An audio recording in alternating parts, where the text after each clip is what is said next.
Então é isso aí, estamos aqui agora para abrir o programa de número 51.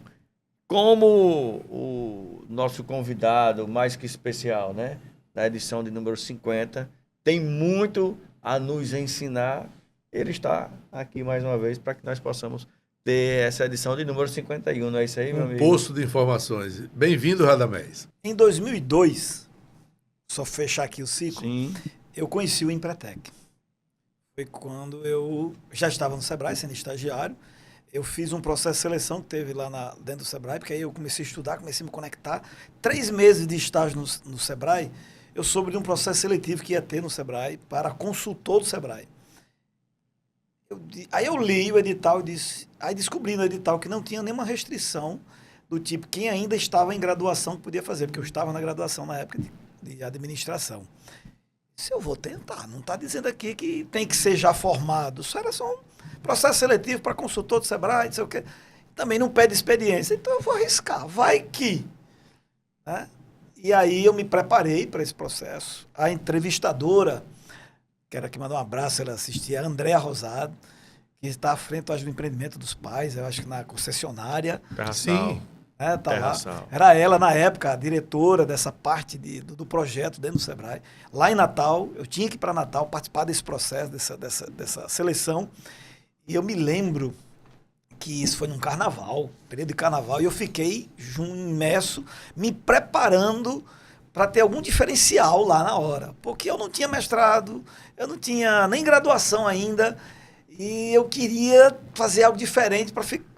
E aí eu fiquei maquinando, como é que eu vou fazer? Na época, tem pessoas que são magras. Eu era mais magra que uma pessoa magra. Era uma cabeça que arrastava um corpo. Era bem magrinho, mas magrinho assim que tinha andado de lado, tinha andado de frente, o vento levava. A carne era do osso. Se desviava dos pingos da chuva. Pronto, eu tenho que estar ali.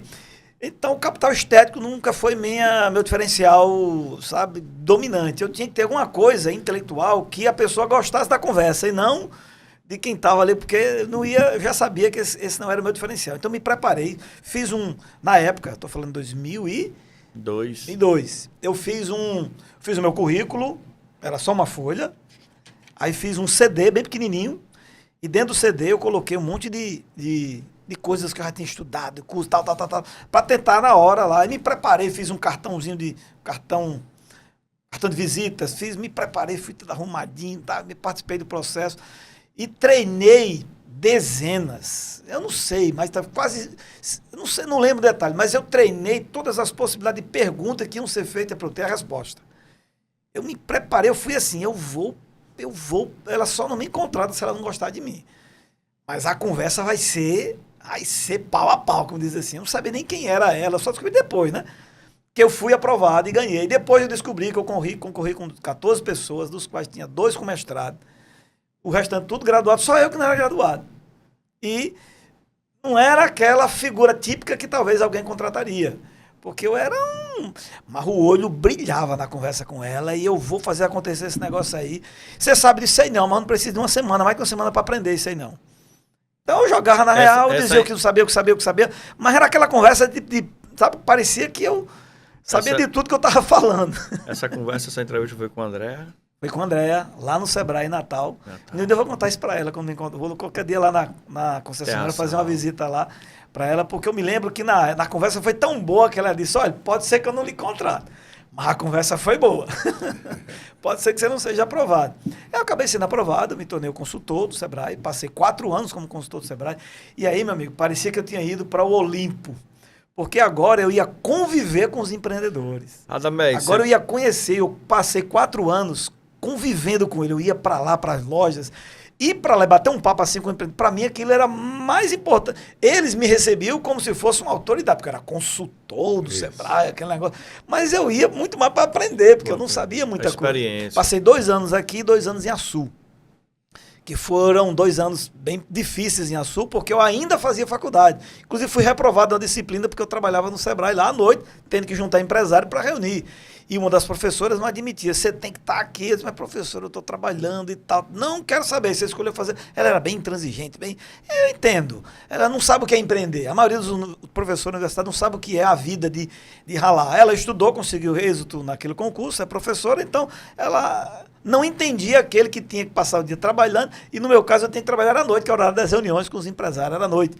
Ia dizer, professor, um colega aqui grava, ele me leva, eu assisto, ela não quer saber, e fui reprovado por falta e tal. Aquilo, inclusive, me impediu de entrar na universidade quando eu passei no concurso da UFES em 2006, porque em 2006 eu passei no concurso da UFES, já era para ter entrado ali, não entrei, porque eu me formei nesse ano, aí tive que atrasar por conta que eu fui reprovado. Na época eu fiquei sem entender, porque, puxa, me atrapalhou e tal. Mas no fim das contas me ajudou, porque eu passei mais 3 anos com os empresários, aprendendo o dia a dia do empreendedorismo. 3 anos depois fiz o processo concurso e eu fui aprovado. E fui aprovado em segundo lugar, num concurso muito concorrido, um concurso bem complexo. Teve um concurso anterior que ninguém passou, ninguém foi aprovado, porque foi tão difícil, aí no ano seguinte ficou mais, juntou todo mundo, acumulou, e acabei passando em segundo lugar. Inclusive, neste concurso, toda a minha experiência que eu tive lá no Sebrae ajudou para que eu passasse. Então, hoje eu sou grato por não ter sido aprovado lá, não entendi na época, fiquei muito revoltado, até botei a culpa em Deus, eu não queria, não é que pode, liso, tinha dinheiro nem para só comer uma fruta quando era um dindim de manga. Mas depois eu entendi, né? A gente entende às vezes depois olhando para trás, né? E o dindim de manga é bem baratinho, né? É de graça, né? De graça. Toda esquina tem. Adamés, em algum momento aqui você falou que não tinha conseguido passar em direito, aí tentou contabilidade. Passei em contabilidade. Passei. Aí concluiu contabilidade. Aí no ano 99, sim, eu estava fazendo o 5º ano de contabilidade, o 5º período, eu tranco e vou passar 1 ano sendo missionário em Fortaleza. Olha aí. Pulou um ponto. Parei, eu dei uma pausa. Então, contabilidade você conseguiu... Não concluí, porque depois do 5º período eu fui passar 1 ano, fui ser missionário, passei lá missionário 1 ano em Fortaleza, aí fui para vários lugares, foi maravilhoso. Hoje o meu filho está fazendo isso, só que ele está fazendo com 16, eu fui fazer já com 20 e pouco. Hoje ele está em Fortaleza sendo missionário e fazendo ensino médio. Fico muito feliz, inclusive no mesmo prédio que eu fiz minha atividade, foi no mesmo lugar. Aí quando eu voltei, eu disse, não, contabilidade não. Qual é a instituição, só curiosidade? É da própria igreja, a igreja em Mossoró, que no caso lá a igreja em Fortaleza. Você que era Jocum, Jovens com uma Missão. Não. Na própria igreja tem um projeto, chama-se CEAP, Centro de Aperfeiçoamento para a Propagação do Evangelho. Sim. Então a gente tem esse centro de preparação de jovens, até hoje tem, e aí nós mandamos para Europa, mandamos para a África, mandamos para a Ásia e mandamos para o próprio América do Sul e mandamos para os Estados Unidos. A gente tem 5 frentes nos 5 continentes. Tem lugares lá onde eles passam um período aqui, depois eles vão para lá para ter experiência internacional. Eu não tive essa experiência. Quando eu voltei, eu disse, não é contabilidade mais não. Esse negócio de ficar atrás de um computador fazendo bronca de empresa, eu descobri que o meu negócio é com gente. Eu passei 1 ano contactando gente, visitando, batendo porta em porta, levando porta na cara, levando não, mas as pessoas eram ajudadas, administração, porque trabalhar com gente. Aí fiz, não estudei, porque eu passei 1 ano, ser 1 ano de missionário, sem ter tempo para fazer nada. Sem ter tempo para fazer nada assim, para estudar. E passei na mesma colocação que eu havia passado na época de contabilidade, fazendo lá o cursinho e tudo, passei na mesma colocação, sem estudar. Eu vi que foi Deus que me deu aquilo ali. E realmente, aí fiz o ano, terminei em 2006, era para ter terminado em 2005, aquela história que eu terminei em 2005, era para ter já assumido o concurso, mas não consegui porque foi reprovado e perdi mais 1 ano. Aí consegui entrar consegui concluir em 2006 a atividade. Aí eu fui trabalhar nas empresas de Mossoró. Fui trabalhar com o Grupo Olinda, a quem eu agradeço aqui, seu Neuzo, muito aprendizado eu tive com o seu Neuzo. Neuzinho, o filho dele, era o filho dentre os filhos que ele tem, o que eu estava mais próximo, ali na Olinda Pneus. Assumi uma atividade que até hoje eu me tremo nas bases, porque eu sempre fui muito ousado. E na época havia um gerente a Olinda, ela era representante da Pirelli no interior. Todos os produtos, pneus Pirelli, o produto Pirelli era ela que representava. E o gerente lá tinha passado no concurso para Caixa Econômica, ele me conhecia. Ele disse, Radamés, rapaz, apareceu uma oportunidade, tu topa? Eu nunca tinha coragem de dizer não para desafios. Na hora. Mas foi difícil demais, porque eu não fui aprender para me tornar gerente, eu já fui para o cargo de gerente, bem novinho, para gerenciar vendedores com 30 anos de casa, 50 e poucos anos de idade. Olhava para mim e dizia assim, ele falava, mas rapaz, é você que vai me gerenciar. Tu sabe o que é de pneu? Eu disse, eu só sei que é redondo, tem borracha, mas tenha calma que eu aprendo depois. Mas foi muito difícil. Passou quanto tempo lá? Eu passei lá, acho que uns 2 anos, porque seu Neuso foi eleito presidente do CDL. Aí disse, não, sai daí, você vem para cá me ajudar aqui no CDL, venha para cá pro CDL. Aí passei o 3º ano lá com ele, saí lá do grupo e vim para trabalhar com ele. Nesse período, no CDL, dando essa parte mais institucional, porque eu era, gostava de falar, não sei o que e tal. Eu já era professor à noite do colégio lá da faculdade Mater Christi, lembra que tem a faculdade Mater Christi? Mas você estudou lá, inclusive, né? Eu era do curso de administração e já comecei a me identificar com aquilo ali e tal. E aí, na oportunidade, o mandato acho que é de 1 ano lá do seu Neuso, eles diziam, meu filho, eu me identifico com isso aqui não, que eu sou de resolver as coisas, e aqui tudo tem que ter reunião, tudo tem que ter reunião, e tem que juntar 12 homens numa sala para poder convencer esse povo. Eu me lembro dessas falas dele, mas foi uma experiência muito boa, aprendi muito com o seu Neuso, até hoje sou grato a ele. E aí eu fui para o grupo Zé Agostinho. Sim. Recebi um convite para assumir a gerência de recursos humanos. Eu topo, eu sempre gosto de trabalhar com gente. Eu já estava dando aula na época da graduação e fui dar aula numa pós-graduação. Dona Salete, Eduardo, a quem também aqui sou grato, aprendi muito. Porque se existe uma empresa que não tem rotina, chama-se empresa de logística. Não tem rotina. Então, se a pessoa não gosta de rotina, não vai para uma empresa de logística, porque todo dia um negócio diferente. Chega, tem que transportar uma árvore. Não tem como transportar a árvore. Lá vai inventar um negócio para transportar uma árvore. Tem que transportar os móveis. Agora é um carro. Agora entra na operação do Santa Clara que eles entraram. E aí eu aprendi demais com eles. Acabei conhecendo muito operações de logística, de intensidade, de resolver bronca o tempo inteiro. Aí lá eu assumi a gerência de recursos humanos, mas ele queria colocar a gestão da qualidade lá, na ISO 9001, aí me tornei também gerente da qualidade, a assumir essas 2 funções e aprendi demais. Passei 5 anos, entrei como gerente e fui até o final. Eu fui ser gerente da Olinda para trabalhar com pneu sem entender nada e topei. Lá foi o convite do mesmo jeito. Vou, sem saber, não era. Mas eu dizia, na entrevista eu dizia, meu amigo, eu não sei, mas não preciso saber. Você tem muito. Aí eu dizia, você como empresário, você vive dizendo sim, um bocado com os clientes aqui, e tu sabe que tu não sabe. Mas tu vai atrás e. Quer dizer, na conversa a pessoa se desarmava. Isso é verdade. Eu quero um cara assim, que resolva as broncas. Então, assim, eu sempre gosto de entrar em coisas que eu ainda não sei, porque aí eu vou aprender e aquilo. Porque eu sei que eu vou aprender. Eu sempre encontro uma saída. Desde pequenininho, eu sempre enfrento.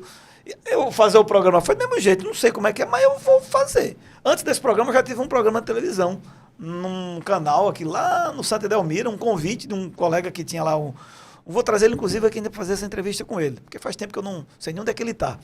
Ele ia sair, viagem, assuma aqui o programa, eu assumo. Era Armazém do Sucesso, o nome do programa. Aí passei lá uns 4 meses, então eu gosto dessas coisas assim, de fazer desafios.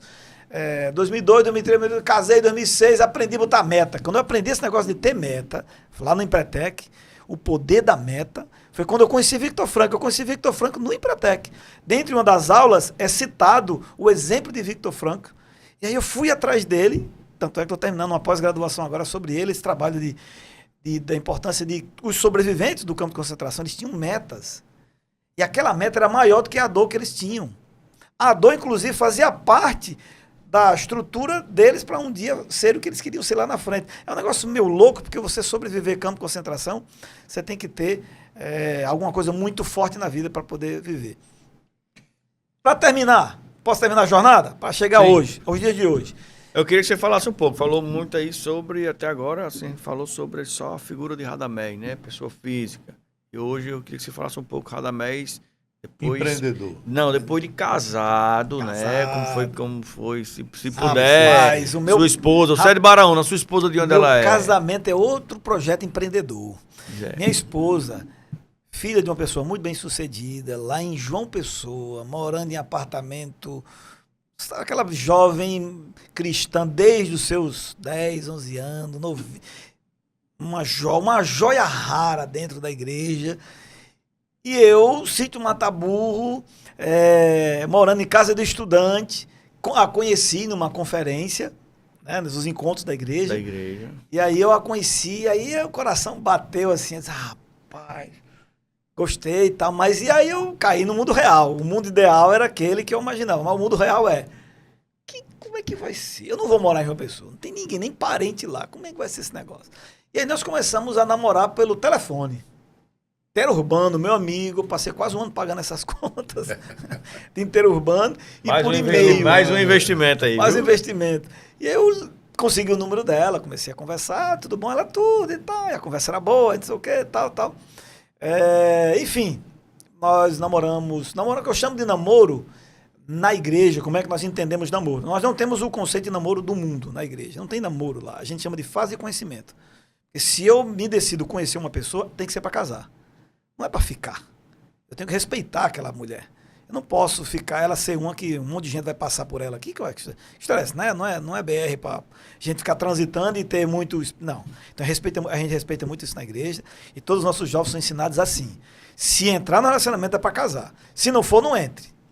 Mas para casar, não vá casar de primeira. Entre numa fase de conhecimento. E não é para conhecer corpo. O corpo se conhece depois que casa. É para conhecer alma. Namoro é para conhecer a alma.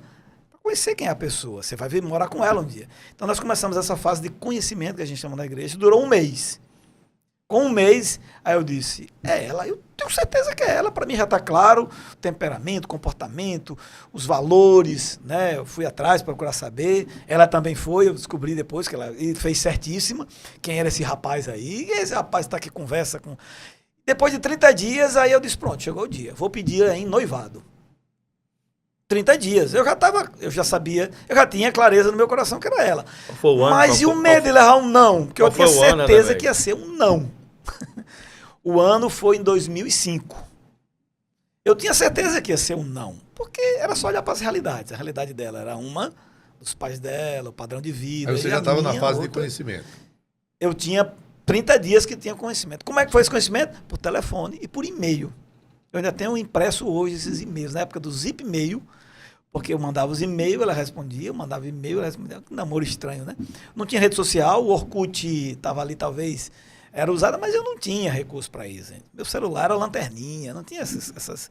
E a ligação fazia interurbano do escritório da igreja, que eu pedi autorização lá, e depois todas as ligações eram mapeadas, depois eu pagava aquelas ligações interurbano, era como a gente conversava. Mas ela tinha condições, você podia ter feito a cobrar. Mas eu não tinha coragem de fazer isso. O homem fazer isso ia ficar feio pro homem, né? Brincando. O homem me ligar, cobrar para atender. É coisa assim, estão me denunciando que eu sou um liso, que não tem dinheiro nem para pagar uma... E aí, então falei lá com os líderes, que vocês chegou a conhecer, inclusive alguns, disse, olha, eu vou, depois junto, eu pago aí as ligações. Muito bem. E aí, com 30 dias, eu dei um checkmate por e-mail. Mandei um e-mail, fiz um texto enorme. Olha, é o seguinte, eu, diante de Deus... E aí, não, na época, né? Você quem fez mesmo. Eu que fiz. Expliquei e senti que Deus tinha me dito que era ela e tal. E aguardava a resposta dela no outro dia. E que fosse no outro dia. Se não fosse, eu entenderia que não era, e o momento não era aquele e tal, e tal, tal. No outro dia, ela respondeu, sim. Eita alegria. Não deu tempo nem eu... Porque eu já sabia que ia ser um não. Porque eu dizia no e-mail que ó, nós vamos entrar no noivado, mas não é para casar já de imediato, não. Mas noivado não tem volta. Em fase de conhecimento tem volta, a gente desiste. Mas noivado, para nós na igreja, é preparativos para o casamento. É preparar a casa, preparar emprego, preparar a estrutura, preparar tudo. Mas já é preparação, não tem volta mais. Então, tu sabe muito bem da sua decisão, que se você disser sim, acabou-se.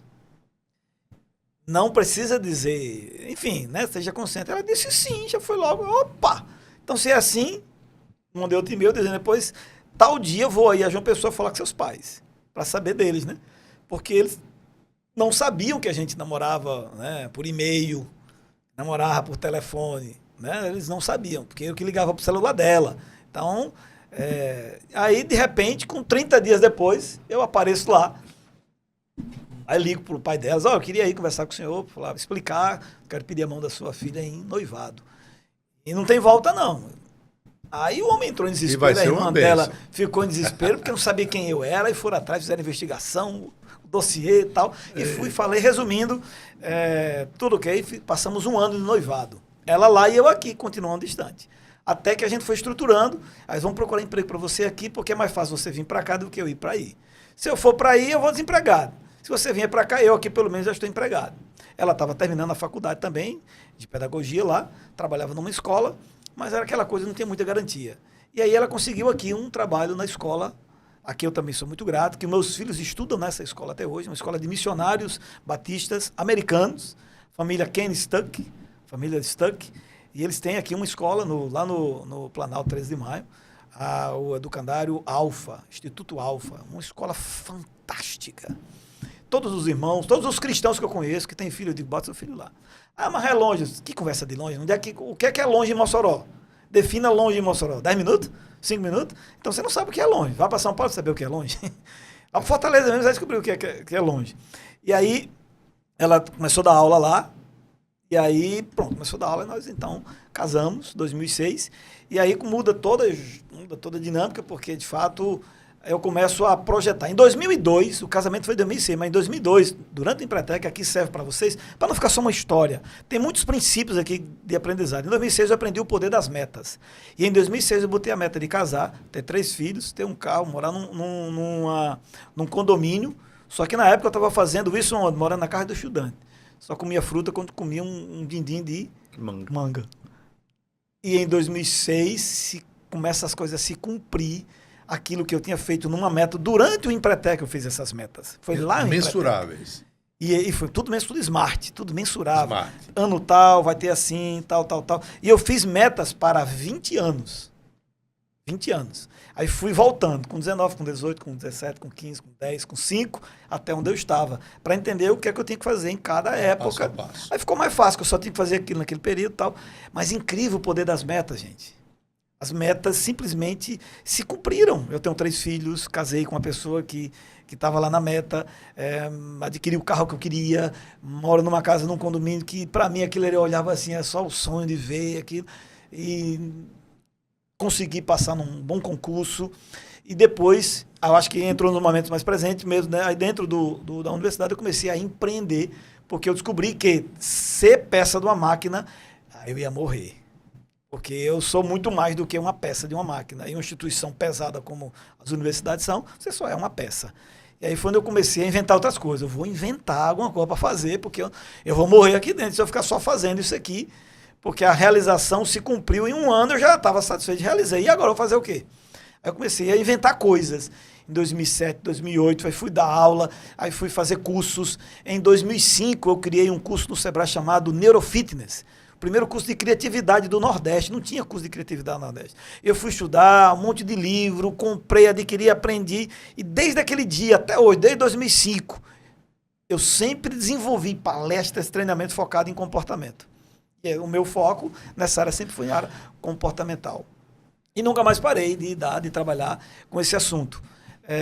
Aí vamos lá, para encerrar, 2010, 2011, trabalhando lá no Sebrae, depois dando aula na faculdade, fui como consultor. Depois, 2013, eu comecei a trabalhar com palestras, oficialmente, assim. Em 2013 eu comecei a trabalhar oficialmente com palestras. Mas eu já dava palestra desde a época do Empretec. Aparecia uma oportunidade, por causa daquela história da sala de aula, sempre gostei de sala de aula, mas não trabalhava com palestra de maneira assim mais profissional. Em 2013 eu comecei a trabalhar e escolhi trabalhar com capacitação docente. E aí a minha primeira turma foi uma turma de 15 doutores da UFESA. Meu amigo, eu me tremi nas bases, lá no Vila Oeste, com aquela sala só com gente com doutorado, e eu não tinha nem nada, era só graduado. Mas naquilo que eu ia ensinar, eu era autoridade. Os doutores vieram me procurar. Que era nessa área de como dar uma aula mais criativa, como ser uma aula mais... Porque os alunos já todo mundo usando equipamentos, então o nível de atenção reduziu muito, hoje está menor ainda. Então eu criei técnicas de reiniciar ciclos, que você passa ali 1 hora escutando aquilo ali, você não cansa, aquela aula vira mais um pouco de elemento de histórias, de storytelling, enfim. E foi muito bom. Depois eu fiz essa mesma preparação para juízes, promotores, essa turma do área do direito. Aí que eu fiquei, aí que as bases tremeu mais ainda.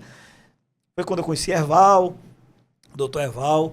E aí logo na sequência, em 2016, eu resolvi voltar a ter contato com os empreendedores. Foi naquela época do impeachment que eu fiquei indignado em ver na Ficro todo mundo só falava daquilo e não falava de negócios. Tá tudo errado isso aqui. Aí foi quando eu decidi fazer a primeira edição do Brasil Protagonista. Um ano depois, seria dia 17 de setembro de 2017. E aí nós fizemos. Passei um ano programando, me estruturei, fiz lá no hotel um evento de empreendedorismo para criança, empreendedorismo para quem estava se aposentando, empreendedorismo para quem estava desempregado, que era o intraempreendedorismo, empreendedorismo para profissional liberal, encontro dos empretecos, trouxe aqui facilitadores para fazer esse encontro, e empreendedorismo de uma forma geral, e a Feira do Empreendedor, tudo dentro do Hotel Vila Oeste. Eu ocupei os 4 auditórios do Vila Oeste, paguei para fazer esse evento, porque ele não se pagou. Eu achava que tinha muita gente na cidade que gostava de empreendedorismo, aí você descobre que não tem tanto assim. Tem gente que gosta, mas para investir mesmo não tinha tanto. Enfim, mas eu fiz o evento, eu paguei o evento em 2017, eu vou fazer, e fiz. E foi maravilhoso. E aí começou aquelas histórias de palestras nas pizzarias. Pizzaria, eu fui em alguma delas. Lá no coworking, eu me lembro que você estava lá no coworking. Fui algum. E a gente foi fazendo, para juntar pessoas, para conversar sobre aquilo, né? Sim. E aí eu fiz isso em 2017. 2017, Daniel Dalla Roça, lá do Vale do Silício, faz uma provocação. Os empreendedores brasileiros têm que sair do Brasil. Vocês têm que conhecer os Estados Unidos.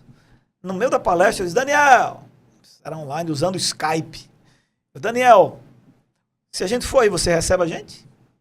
Ele me compromete a receber. Eu e o irmão de Pedro, John Lima. Que lá é John Lima, é João Lima. A gente recebe vocês aqui, que eles eram sócios da empresa que eles criaram lá e foram para lá. E estavam em empresas diferentes, já tinham vendido a empresa. A gente recebe vocês. Eles, pronto.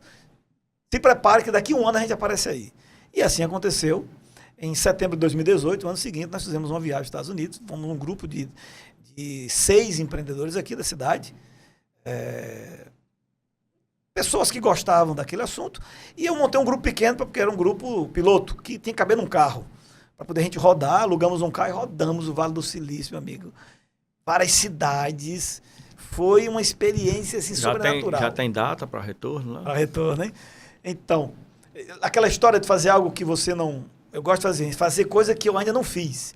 Então, isso me provocou tirar o visto que eu não tinha, me provocou fazer um monte de coisa, me provocou aprender inglês rápido, tem que aprender rápido, me ajudou a aprender um método de inglês mais rápido, eu comecei a aprender como é que eu aprendo inglês mais rápido, aí adquiri uns métodos de imersão, fila, e tudo isso me fez ir para um patamar. Vamos para os Estados Unidos, quem vai ser o guia? Eu. Mas se você nunca foi, como é que acaba a guia de um canto que nunca foi?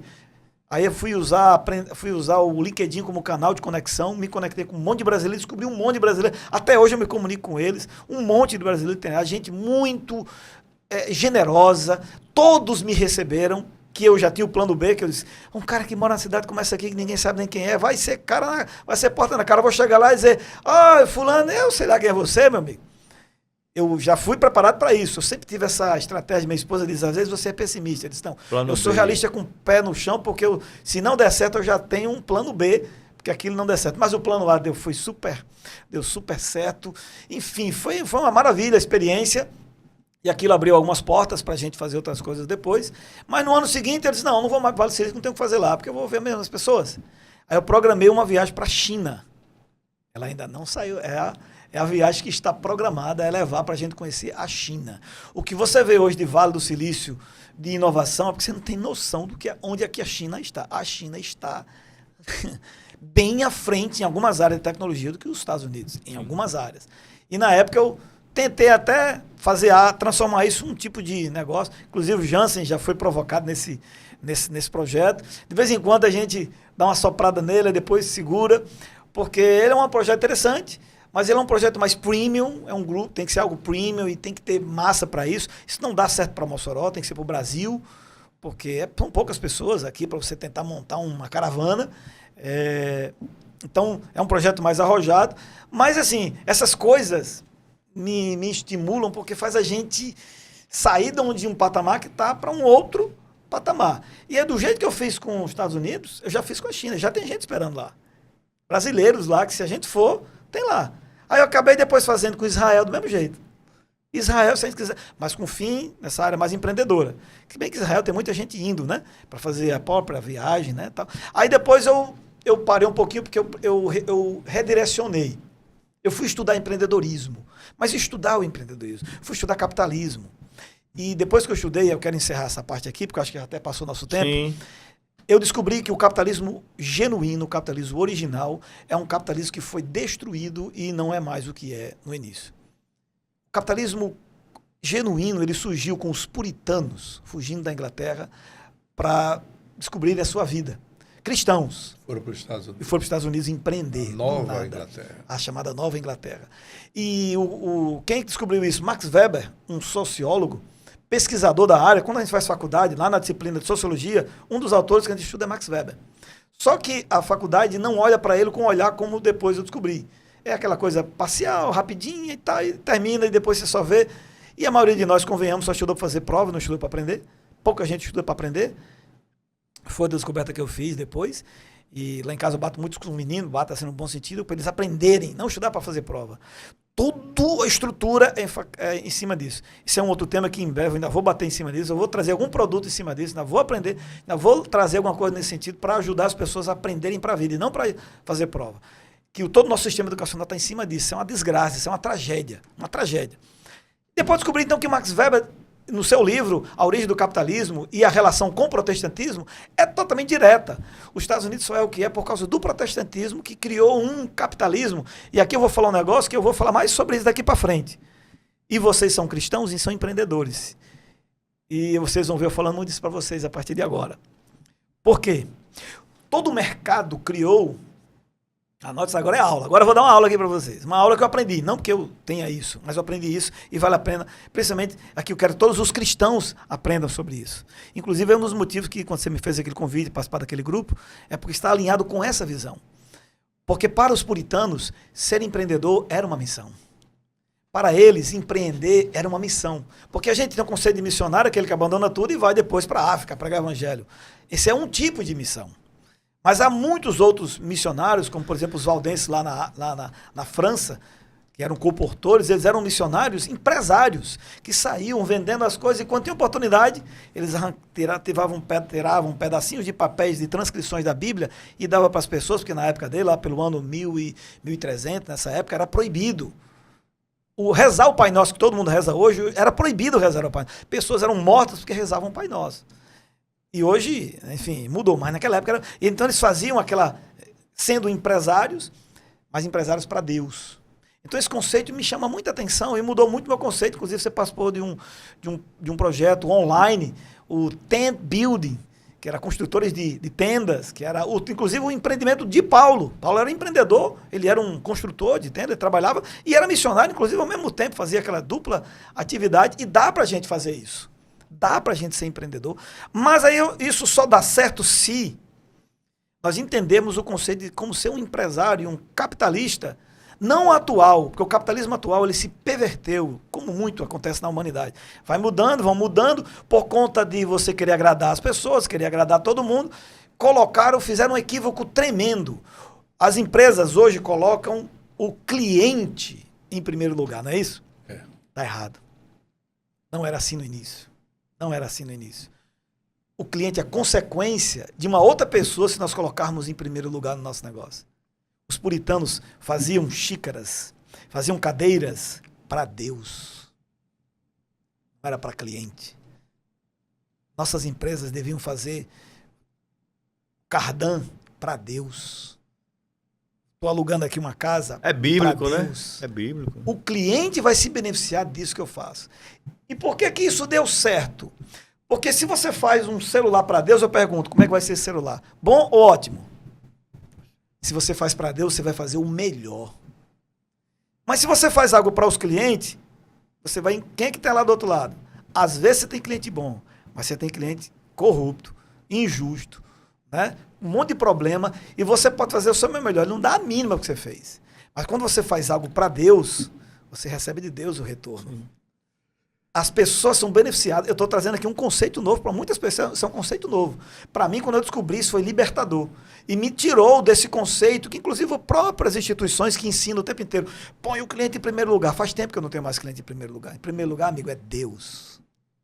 Então, minha empresa, tua empresa, e fique em paz, tá?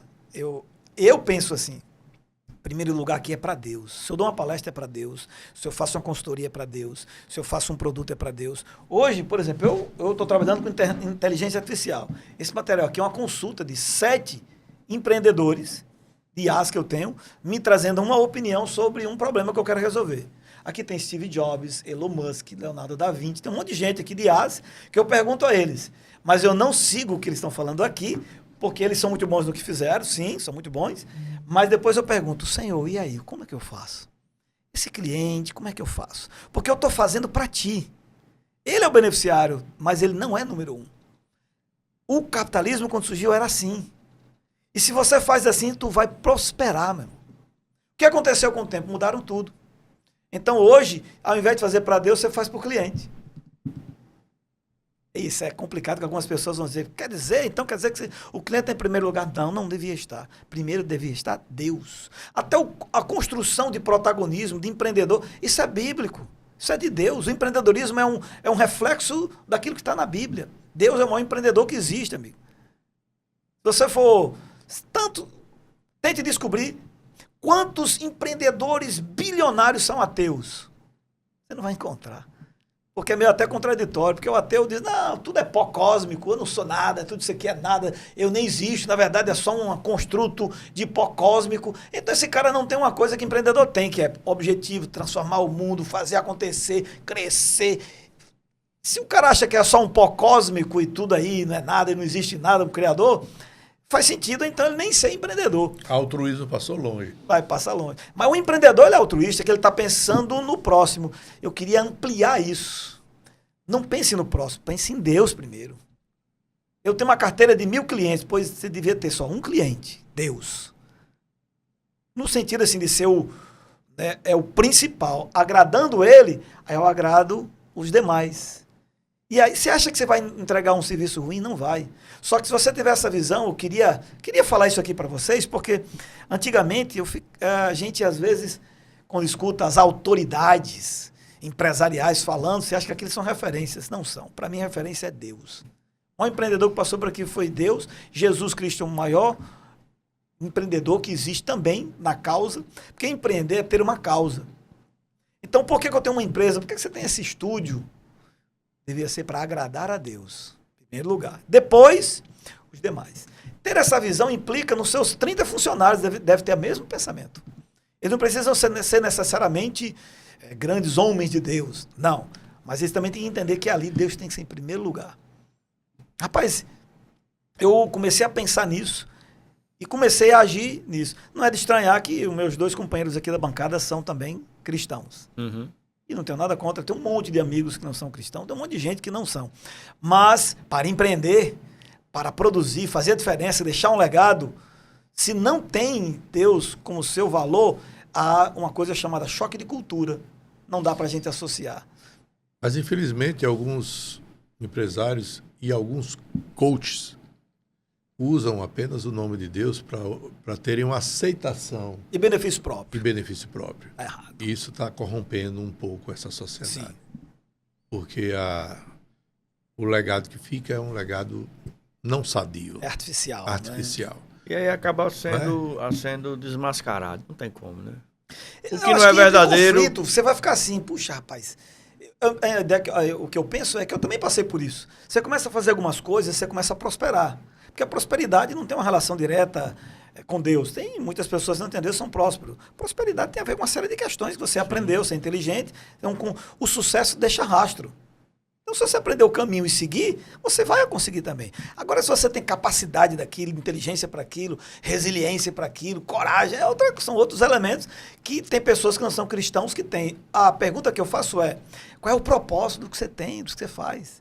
Isso é maior, é uma outra camada. É uma outra camada. Quer dizer, eu tenho um negócio para quê? Só para ganhar dinheiro? Só para agradar cliente? Para agradar pessoas? Não.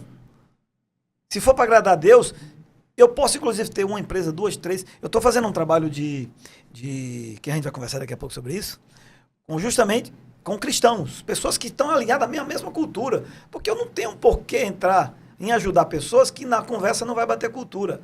Eu deixei uma vez um cliente grande aqui que eu tinha, um cliente grande de consultoria, porque nossas culturas não batiam. Eu via que a maneira como ele tratava os funcionários não era a maneira que eu trataria se fosse... Então, por que eu vou ajudar esse cara? Não faz sentido.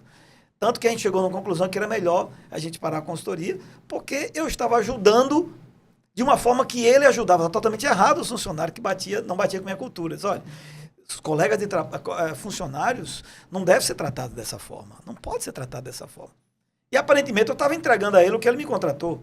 Mas não me fazia sentido cooperar com aquilo. Como, por exemplo, eu cristão, ser contratado pela escola, não vai, eu não vou para lá, não combina com meus valores. Ser tratado pela empresa de cigarro, não vai. Tudo bem, siga, tem outras pessoas que ajudam. Eu não estou aqui para ajudar todas as pessoas. Estou para ajudar as pessoas que podem ser ajudadas e que eu também posso ajudar, que pode ter uma cultura que faz sentido. Então, aí eu encerro essa jornada, digamos assim, que a gente contou hoje, depois de todos esses processos. Hoje esse programa ele existe. E a gente tem feito um esforço para trazer aqui pessoas que, de alguma forma, também faça sentido para os demais que têm esse espírito altruísta. E vocês, ao convidar, inclusive, já pensam dessa forma. Eu também penso. Então, são pessoas que faz sentido a gente colocar aqui para conversar. Não tem nada... Assim, não sou obrigado a trazer todas as pessoas só porque... Não, porque o cliente, o público vai dar mais, vai vender mais, mais pessoas vão assistir. Não estou preocupado por isso, amigo. Estou procurando audiência, por audiência. Tem pessoas que falam, entram no meu Instagram, mas rapaz, você tem 20 e poucos mil seguidores, se você fizesse ir rapidamente para 100 mil, você tem uma conversa boa, se você falasse assim, tá? Eu não estou preocupado com isso não, amigo. Não estou preocupado com isso de ter sei quantos mil seguidores, para que isso? Vai me ajudar em quê? Não vai aparecer um no dia que eu estiver no velório, vai nada, eu não tenho tempo não, porque as pessoas não... É tudo artificial. Então, eu sei que você tem muitos seguidores também, faz algumas coisas, as pessoas começam a achar que aquilo... Opa, eu tenho que perguntar, e Deus? Deus gosta disso que eu estou colocando? Deus está... Porque a gente é tentado a agradar as pessoas. Principalmente a gente é impelido a isso. Principalmente a atividade empresarial. Qual é a dor daquele cara? Eu tenho que fazer alguma coisa para eliminar aquela dor, mas nunca com uma base cristã. Alguns, né? A gente vai procurar atender aquela necessidade. Com a melhor das intenções. Porque o capitalismo que hoje reina ensina isso. É você descobrir qual é a dor do seu cliente, onde é que ele está precisando. Você levando um paliativo que acalme e abrande aquela dor, você vai ter a atenção desse cliente para você. Mas amanhã esse cliente pode virar as costas para você tranquilamente. Mas quando você trata a alma dele, quando você trata a índole dele ligada realmente a esse ser que nós conhecemos, graças a Deus, muito bem, que é o Senhor Jesus Cristo, realmente essa pessoa, ela fica não só grata a você, mas principalmente aquele que usou você para transformar a sua vida.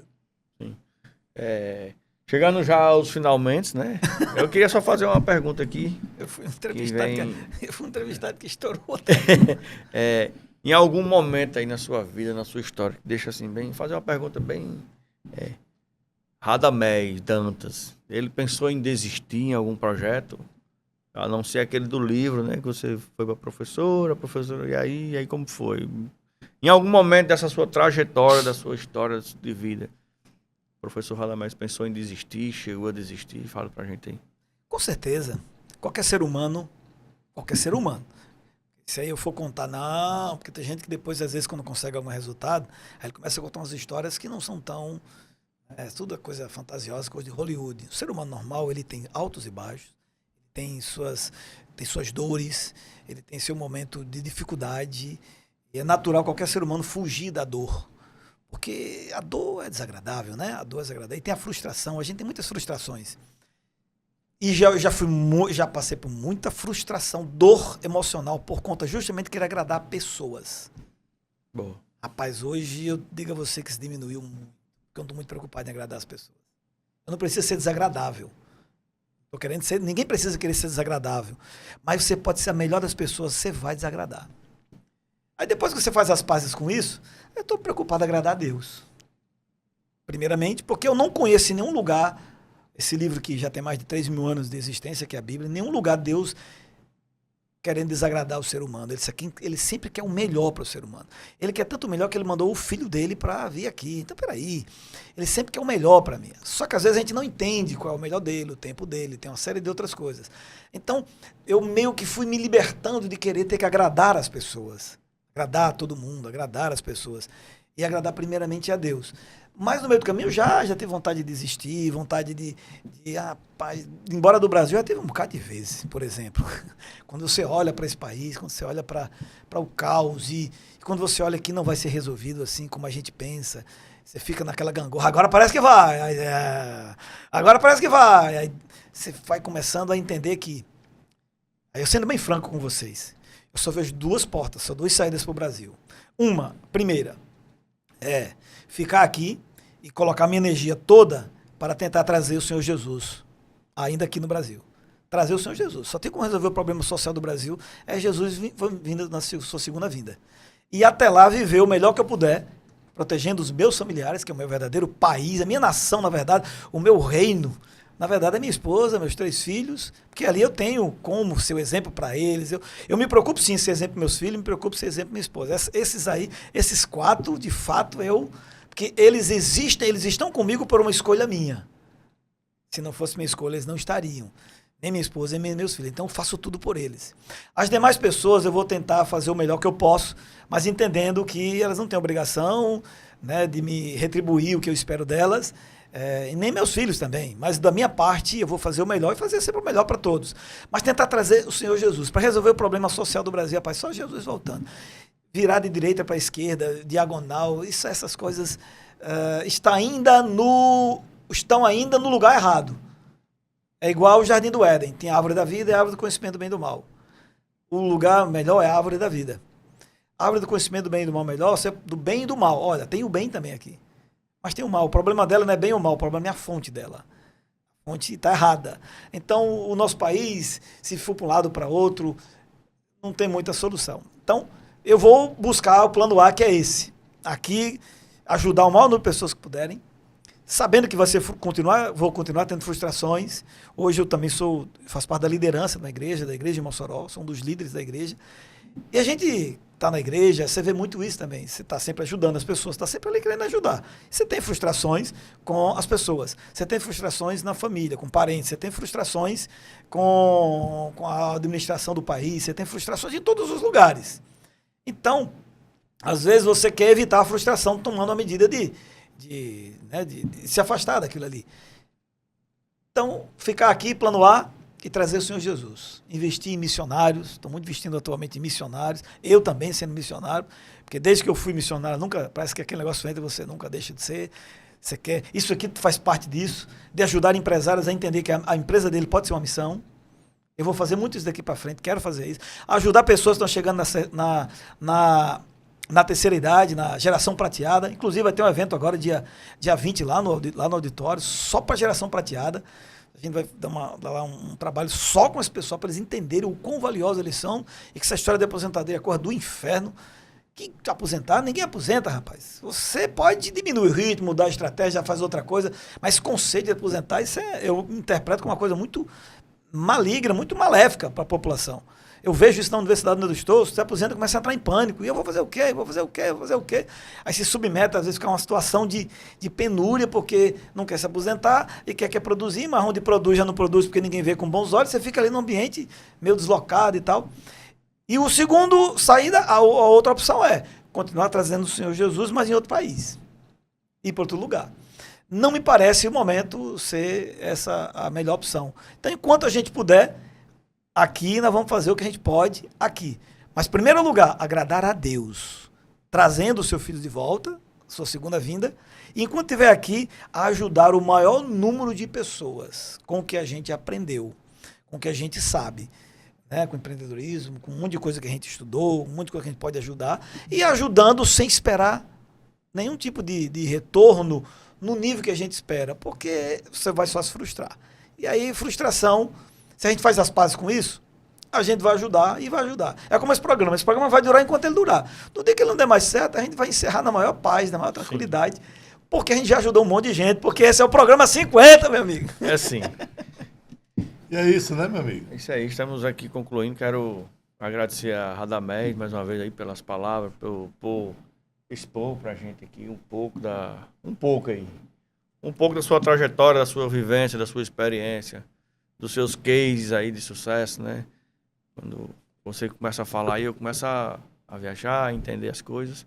E parabéns por ser essa pessoa incrível, por ser esse empreendedor aí raiz, esse empreendedor nato. Toda honra e toda glória para o nosso Senhor Jesus. Eu também só tenho a agradecer, né? E estou cada vez mais consciente que estarmos aqui com esse programa, ancorado por esse rapaz aí, né? Tá dentro da vontade de Deus, que é boa, perfeita e agradável. Agradável.